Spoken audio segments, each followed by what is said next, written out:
If you're looking for something to paint that will lift your mood and is not only beginner friendly but also fun and beautiful, then my friend, you are in the right place. I want to help you start and develop the habit of painting every day. So today we're going to fill a page with loose and lovely colours and then create a leaf design to decorate with gold and white pen strokes. Watercolor painting is a perfect relaxation technique whatever your age, and rest assured it's never too late to start the daily painting habit. I'm Diane, welcome to my studio, and now let's get started. Okay, so today I'm going to do a painting. This is a large piece of paper. This is a cold press 100% cotton 15 by 11 inches from Meaden. It's a block, so it's stuck down all the way around in the block where the way I bought it, and so it's not going to warp when I put a lot of water and paint onto here. And I'm going to use my Kuretake set here. This is the 48 set. I'm going to be probably using mostly the blues and the greens here, possibly maybe a little bit of brown, depends how I feel. And I have a piece of candle wax here, which I'm going to use to do a little bit of resist, just to give a bit of texture. And I've also got the remains of the starry colours here, which I'm going to use too. Okay, so first thing to do here is with this is a candle, just an ordinary candle left over from Christmas. And I've kind of sharpened it to a little bit of a blunt point. And I'm just going to completely at random, without too much thought, and they might or might not overlap. I'm just putting some circles on here. You can't see them, I can't see them, and maybe I'll put a few dots as well. And now I'm going to put on the paint, and this is going to be a lot of fun because it's completely random, and I'm just concentrating on blues and greens. So we'll start with the lightest, I think. Hope you can see all of these okay. So I'm going to start with the lightest colours, and this brush is about the right size because it's big enough to give you good, nice big, shapes, but not too big so it doesn't actually waste all that much paint, so that's good. If you want to try the colour out as you're picking it up from your paint pans, if you want to try it out, just try it out in the middle of, if you can get yourself one of these trays, this is the lid to a Meaden palette, so it's a little bit of an extravagance to buy a £50 palette in order to just use the lid as a holder for the Kuretake set, but there are plenty of other trays out there, on the market. So get yourself a tray and then put paints around the outside edge. And then you can just use the middle as a mixing palette. Or you can have a separate palette, a small one that you have on one side, something like this. This is another thing from Meaden. That's quite handy as well. Now you can see here that the squiggly lines that I did with the candle have shown up nicely. So I'm going to mix some green with some blue. That's turquoise blue there, so that will be a good colour. Mixed with a bit of green, it comes into a sort of turquoise green. So let's just make lots of colourful marks here and put something in the centre there. I'm not quite sure whether to paint right up to the edge or not. It's not too late to add some masking tape if you want. Could do that. Shall I do that? Just quickly. Pop that down the side there. That's not to hold the paper down, that's just to give me a clean edge when I've finished.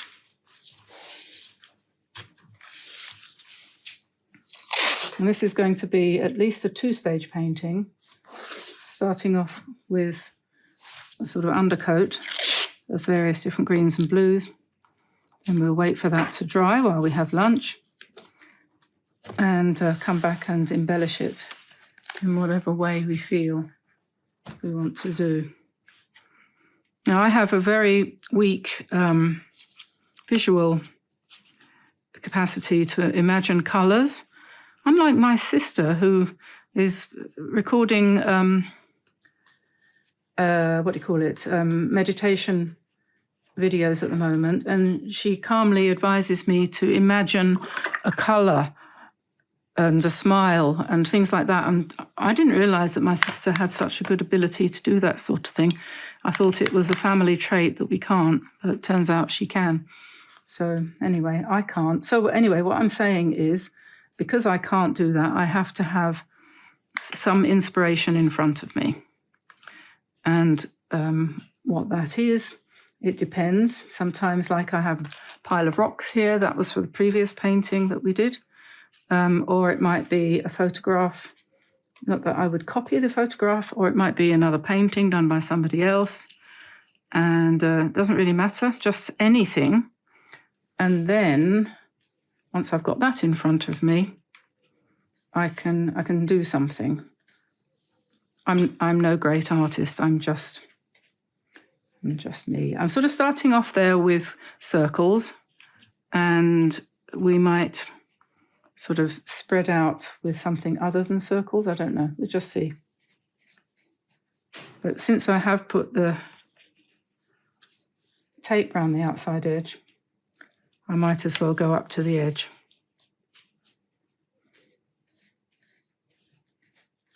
I'm going to throw a little bit of salt on there.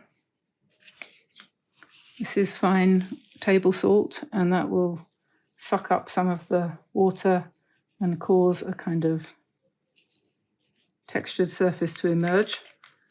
Sometimes it works better than others. You can never be 100% sure. And I did say that I might put some browns in.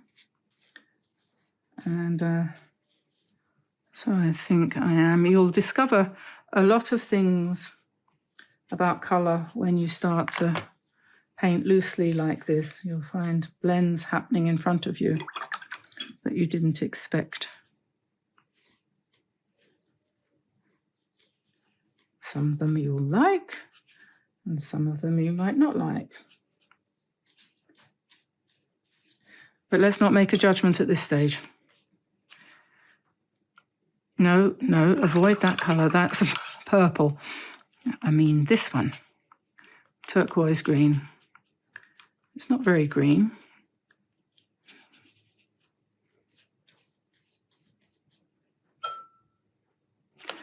I'm going to go into that colour there. See what we pull out. And we'll put a bit more of that here. Now that's very enlivening, isn't it? That I think I'm going to put over the top of here too.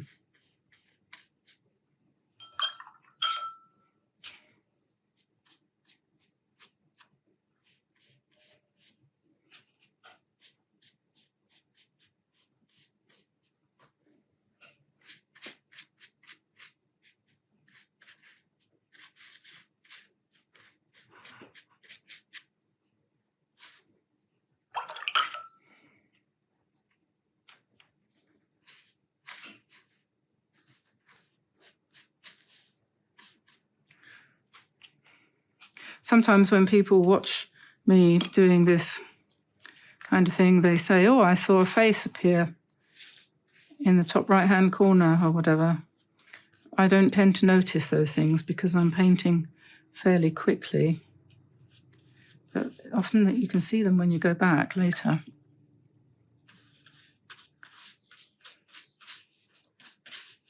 On the video, because of course they will have disappeared by the time you get round to looking. So I'm going to put some more yellow ochre in there. I think I'm looking for a really dark blue here at some point. Prussian blue maybe. What would that look like?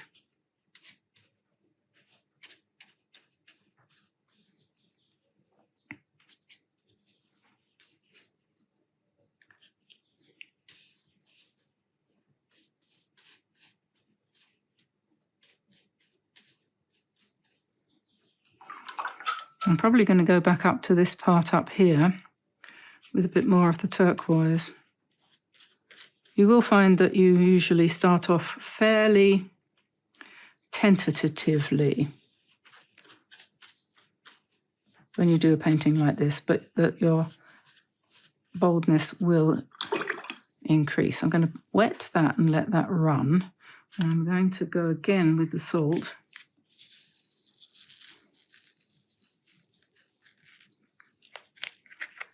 And then I'm going to pick up a fairly good brush full of water, and I'm going to drop that in down here. And you will see these wonderful blobs appearing.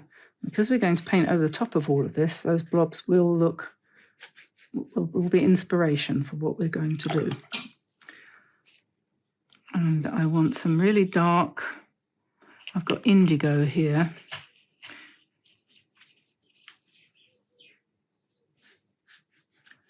I think I might need to put some black in with that because it's not a very dark indigo.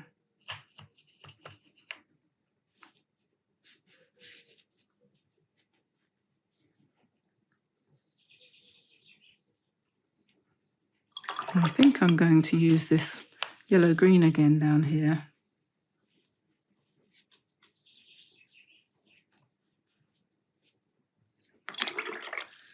The fun of this is that you can just forget about worrying about what you're going to cook for dinner. And actually, we've got our dinner ready for tonight because I did enough last night for 2 days. Right, so that is covered now.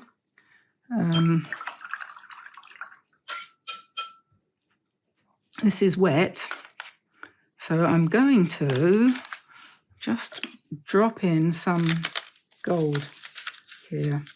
I'm desperately trying to use up this pan of gold so I can justify buying some more.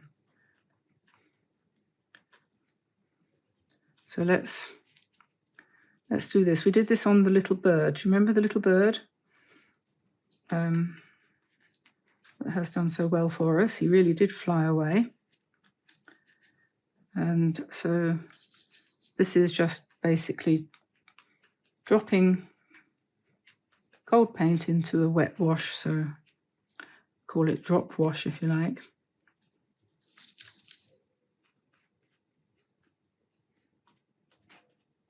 And we'll let that dry and we'll probably enhance those brush strokes later.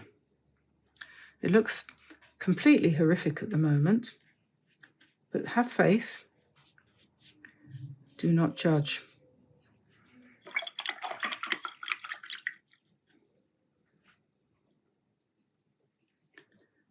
Don't judge yourself.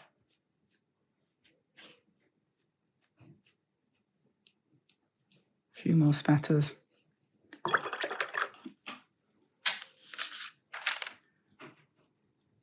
And we'll let that dry, for better or worse.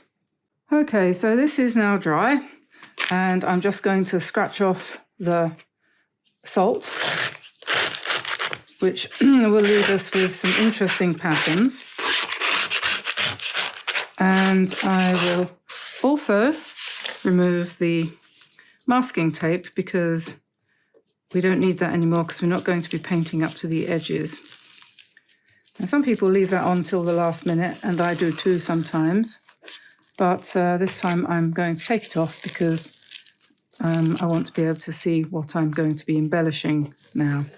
And I'm going to put one of my most favourite, and I'm not ashamed to say, often repeated motifs, which is basically a sprig or branch of leaves. I know that you probably don't like that scritchy, scratchy sound, but that's it. That's pretty much done. A little bit there. And that's fine salt, and that has made some lovely, looks like coral, I think, that kind of effect. I'm just going to cut off some of the glue around the outside edges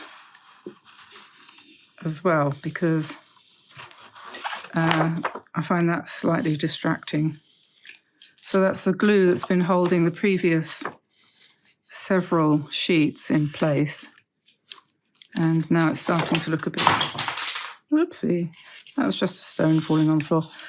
Starting to look a little bit untidy, so we'll get rid of that.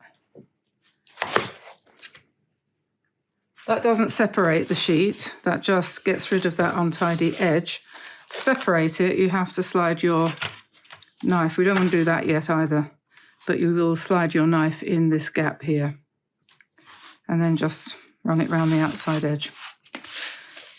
So the first thing I'm going to do is I'm going to put my lazy S branch in the middle here, using probably using the size 8 Princeton Aqua Elite, I think. If you want to, of course, you can take a pencil and do a line using a pencil so that you know where to go. And you might decide that you're going to do 2. So I think I'm going to bring mine down from here and take it in a curve around here. And then I'm going to go over that yellow like that, and then up here through that yellow. And I think the yellow then will retreat into the background a little bit. So having done that, I think I should use black mixed with dark bluey green.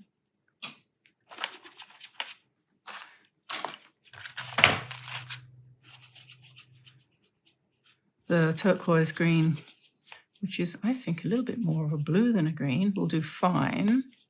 And then we'll be able to make some nice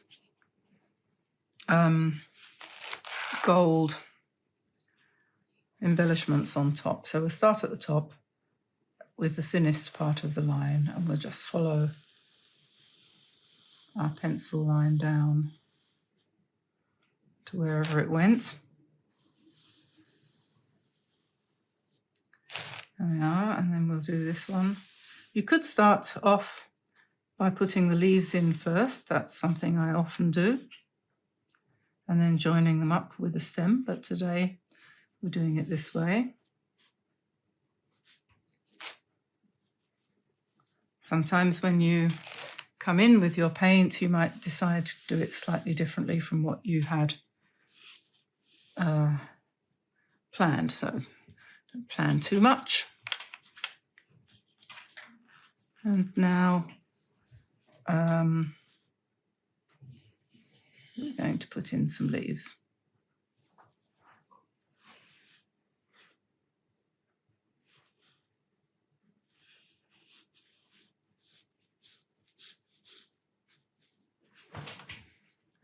Plenty of black, a little bit of blue. And bearing in mind that they will look a bit dark at the moment, but you are going to embellish them with gold, mostly, probably. So when you do these leaves, you start with the tip of the brush, and then you press down and lift up. It's as simple as that. Might have to repeat more than once.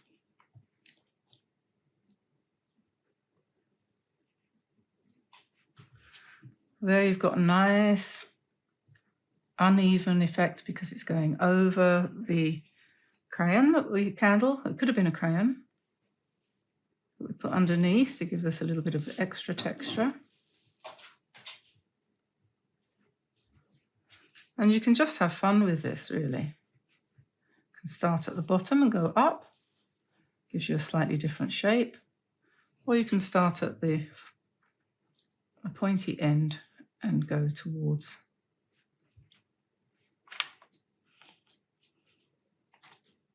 the stem.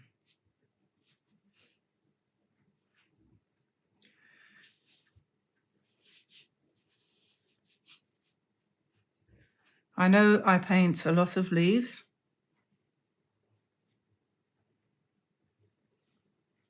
but people do enjoy them, and I do.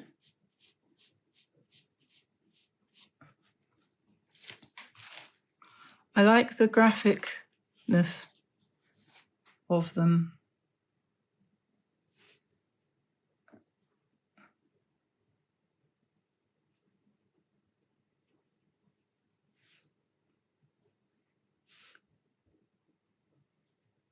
I like painting flowers as well, but to be honest, leaves are just easier.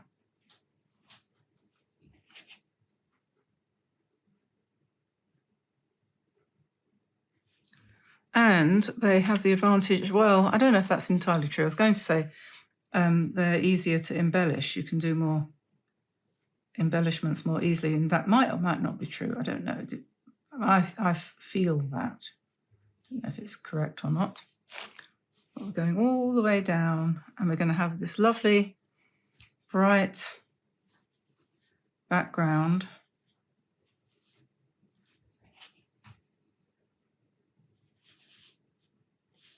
Which, to be honest, at the end, when you've just finished the background and you haven't done anything to it and put any black on top, it does look a bit much, and you think to yourself, oh dear, that's not quite what I had in mind. But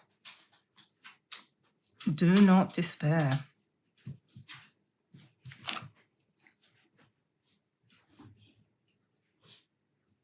Once you've got your leaves on,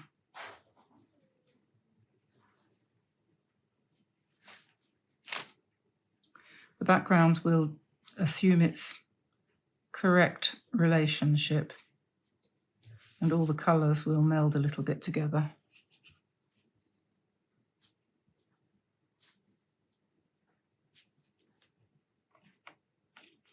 And the nice thing about the Kuretake colours is that you can do this very easily with the black paint, because if you use less water, you get a nice semi-opaque, or quite opaque actually, effect, which will go over your underneath colour, which in this case is quite dark in places. If you were just using ordinary watercolour, you probably wouldn't get that effect. I think I'm going to bring another branch out here and put some slightly smaller ones.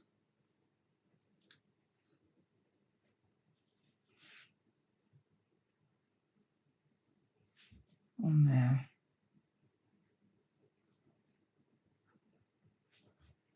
Okie dokie.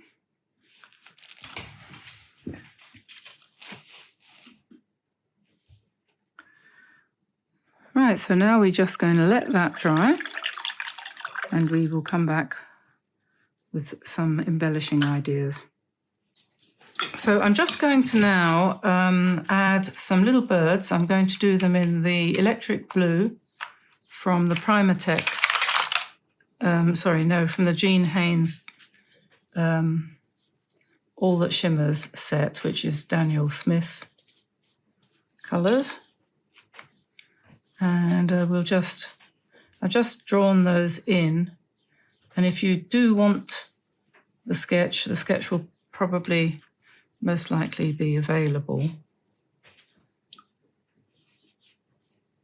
on the website or on Patreon.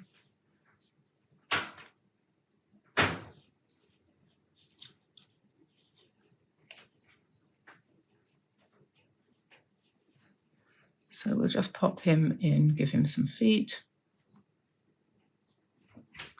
Something like that, a kind of indication of the wing going round there.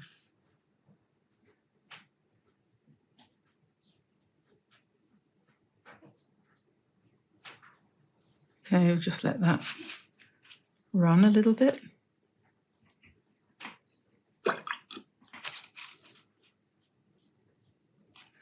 And then I've got another one down here. We'll do the same colour. It'll look different because it's on different background.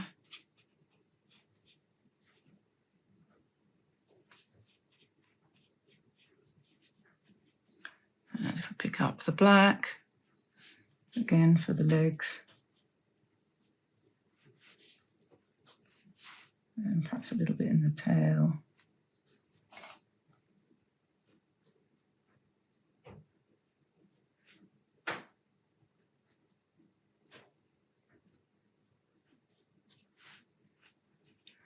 Just kind of little shadowy birds. And one more here.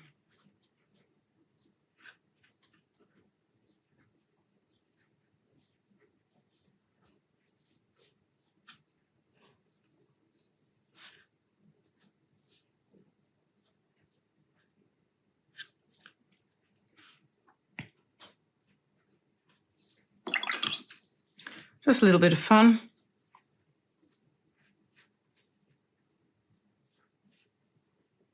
I'll put their eyes in shortly, in a minute.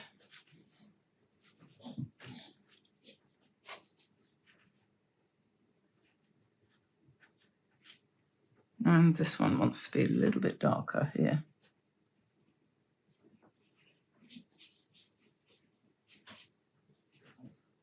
Okay, so that's just to give it a little bit of life. And of course, this one needs to be standing on something. Oops, let me bring that down. It'll just disappear.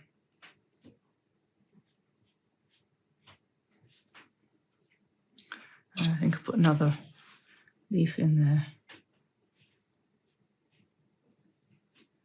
And perhaps one here. And perhaps one here. So it sort of makes more sense optically. Okay, right. That's good. And then what we can do now, I'm going to take my white. This is a Signo, Uniball Signo white gel pen. And let's see what we can do with this. You're always going to get a little bit of a broken line when you're using rough or cold press paper. But that's okay. One thing I had forgotten to mention for a long time actually, and I should have mentioned, is that these work better if you don't press too hard. And of course, if you don't press hard, then you do get a broken line. They're very good for making dots though. So if you like dots, this is the way to go dotty. And then probably they'll be quite good at doing dashes as well. So we'll just dot and dash our way around.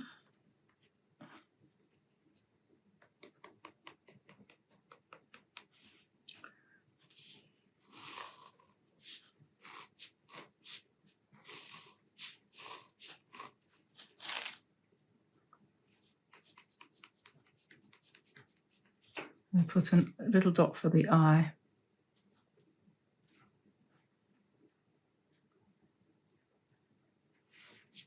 Maybe a little dash of white for the beak. You can also, of course, do spirals.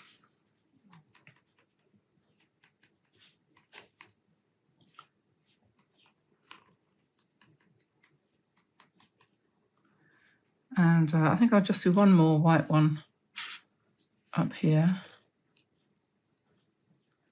The other thing that stops this from working very well is if the paint is damp. So anyway, we've done some of that, and now I want to try out this metallic gold. I think it's called metallic, isn't it? It's written on here somewhere. Yeah, metallic pigment gel ink. I don't know what this is going to look like.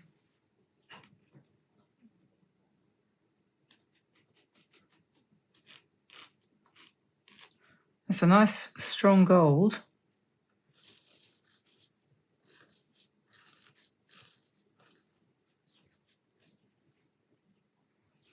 Let's have a circle here. Yeah, we can probably put some nice spirals using this gold inside these resist circles that we did.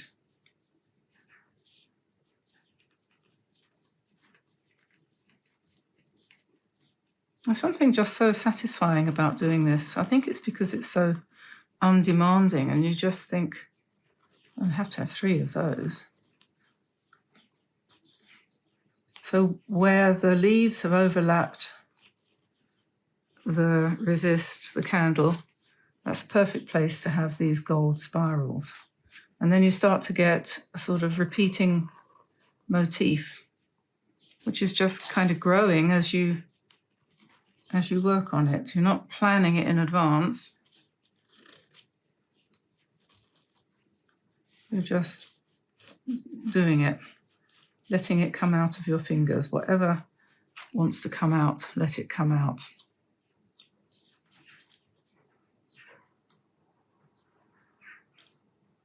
Put a little bit of gold on these birds.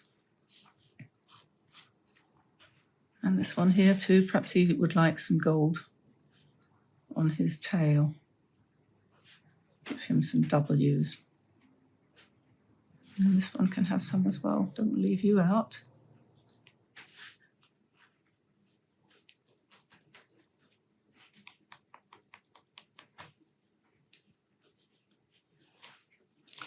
This one needs something, doesn't it?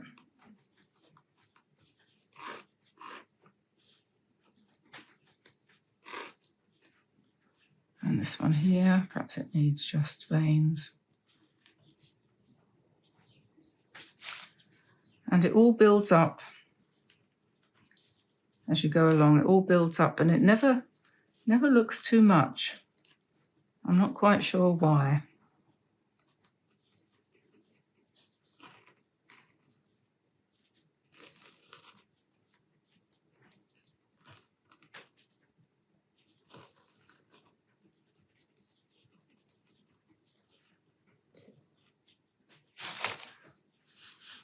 And you see now the reason why we wanted these nice dark leaves, so that they show up the gold.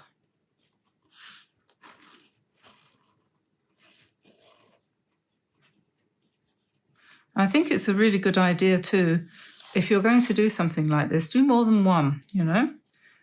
Prepare 2 or 3 so that, because by the time you get towards the end of doing the first one, you're just warming up to it and you're starting to think, oh, I've got a good idea here. But that idea didn't come at first. It takes a while for your creativity to warm up. I think that is definitely the case. And now I've got to the point where if I carry on much more, I'm going to overdo it. So this is where I should now, if I had another one that I prepared earlier, which I didn't because I've forgotten how to be a Blue Peter person. English people will remember what I'm talking about. Sorry about that. I haven't got one I prepared earlier. I've only got this one. So I'm going to have to stop, which is a great shame. And now I'm going to have to do some proper work.